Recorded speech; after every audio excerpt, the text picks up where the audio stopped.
आज का संदेश मेरे बच्चे बहुत गहराई से सुनना और विचार मंथन करना अपने जीवन के बारे में।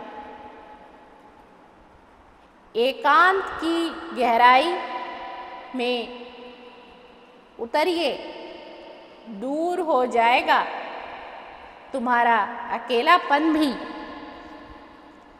कई बार ऐसे हालात आते हैं जिंदगी में जब भीड़ में होने के बाद भी अकेलापन महसूस होता है बच्चे। अजीब लगता है, लेकिन यह जीवन का सबसे गहरा सच भी है। अकेलापन इस बात पर निर्भर नहीं करता कि हमारे चारों ओर कितने लोग हैं बच्चे। असली अकेलापन तब आता है जब हमें कोई समझने वाला नहीं मिलता, यानी कि तुम्हें तुम्हारे जीवन में जब कोई भी समझने वाला एक भी व्यक्ति नहीं मिलेगा ना, तो वो होता है असली अकेलापन। यह सत्य भी सभी जानते हैं कि अकेले आए हैं, अकेले ही जाएंगे, लेकिन इस बीच हम भ्रम में जीते हैं कि कोई हमें समझे, जाने और स्वीकार करे। यही भ्रम हमारे दुख की जड़ है बच्चे। इस भ्रम से पर्दा उठाना है तो एकांत में आना होगा। अकेलापन और एकांत दोनों ही शब्द एक दूसरे के पर्यायवाची लगते हैं, लेकिन इनके मायने बिल्कुल अलग हैं। अकेलापन एक भावना है, जबकि एकांत एक स्थिति। अकेलापन तब महसूस होता है जब व्यक्ति दूसरों के बीच होते हुए भी समझे जाने की कमी महसूस करता है। वही एकांत आत्मविश्लेषण और स्वयं को समझने का एक अवसर भी देता है। अकेलापन उस खालीपन का नाम है जब इंसान अपने आसपास की भीड़ में भी असहाय और अजनबी महसूस करता है। अकेलापन अक्सर बाहरी परिस्थितियों पर निर्भर करता है बच्चे, जैसे टूटते रिश्ते, असफलताएं या सामाजिक दूरी। यह एक भावनात्मक दर्द है जो धीरे धीरे मनुष्य को अंदर से भी तोड़ देता है बच्चे, तुम मेरा संदेश समझ पा रहे होगे, और यदि नहीं समझ पा रहे हो इस संदेश को आज, तो इस संदेश को समझने की कोशिश करो और संदेश को तुम पूरा सुनना।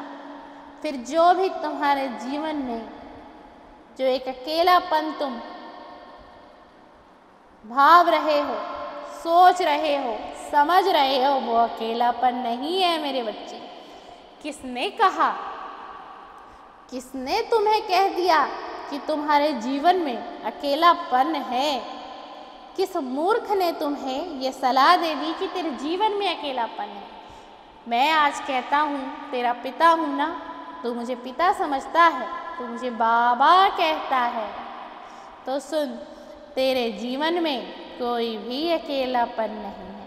वो तुझे लगता है क्योंकि तेरी मानसिकता बच्चे कुछ लोगों ने इस प्रकार बना दी कि तुझे ऐसा लगने लग गया, तू इस गहराई में उतरता चला गया और तुझे लगा कि मेरे जीवन में तो बहुत अकेलापन है।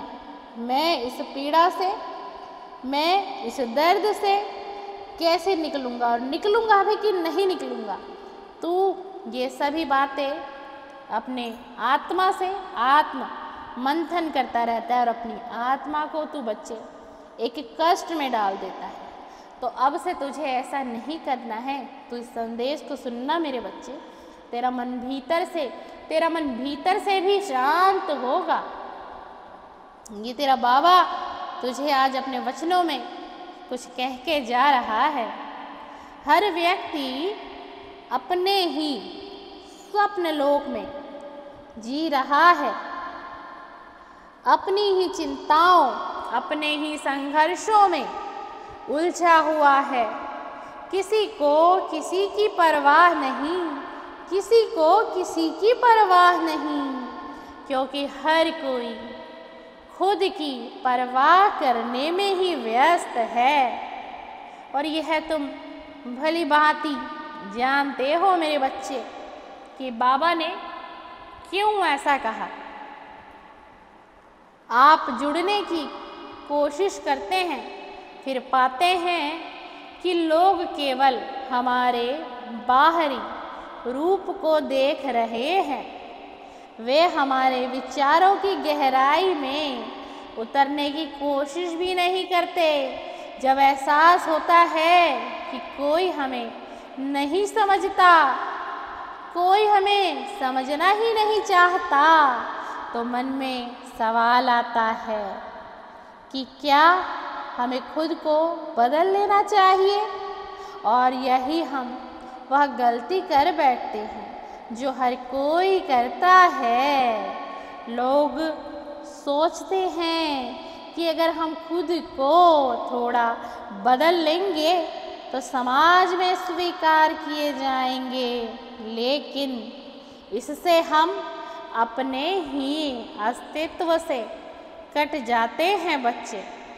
हमारी असली पहचान खोने लगती है।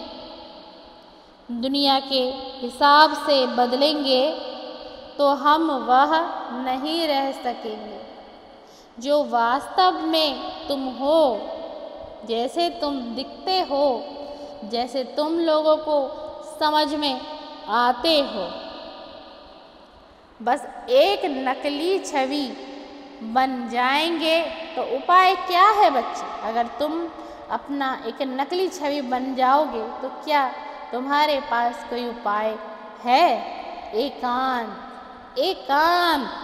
एकांत अपनी गहराइयों में उतरने का एक बहुत महत्वपूर्ण अवसर देता है। एकांत खुद को पूरी तरह से समझने और अपनाने का भी अवसर देता है। इसलिए अकेलेपन के डर को तोड़कर एकांत के सागर में उतर जाना है।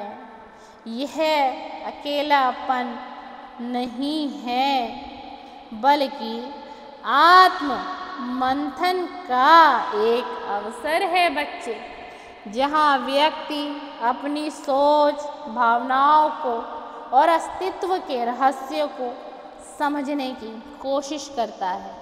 इसीलिए मैंने कहा कि एकांत की गहराई में उतरिए, दूर हो जाएगा अकेलापन।